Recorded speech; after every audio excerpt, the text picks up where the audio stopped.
Spanish moss is an epiphytic flowering plant that often grows upon large trees in tropical and subtropical climates. Despite its name, it isn't from Spain at all. It is native to much of Mexico, Bermuda, the Bahamas, Central America, South America, and the southern United States. It has been naturalized in Australia. Spanish moss was given its name by French explorers. It is known as tree hair to Native Americans and as grandpa's beard in French Polynesia. In the United States, it is commonly found on live oak and bald cypress in the lowlands, swamps, and marshes of the mid-Atlantic and southeastern states, from the coast of southeastern Virginia to Florida and west to southern Arkansas and Texas. Spanish moss is not a moss at all, but a flowering plant in the bromeliad family that grows hanging from tree branches.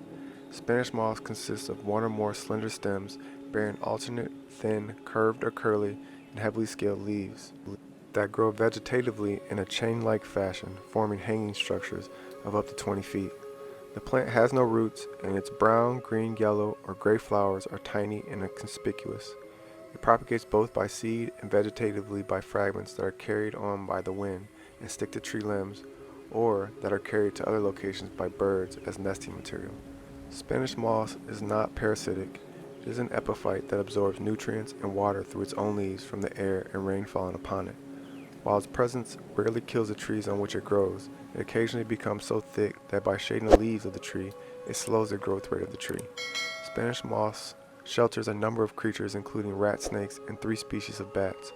One species of jumping spider has been found only on Spanish moss.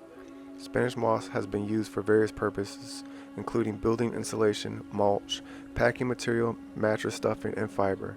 In the early 1900s, it was used commercially in the padding of car seats. More than 10,000 tons of processed Spanish moss was produced in 1939. Today, it is sometimes used for stuffing or packing material, but it is more widely used for floor arrangements and mulch. Be aware that chiggers are common in Spanish moss and may cause a rash on the skin if the moss is handled.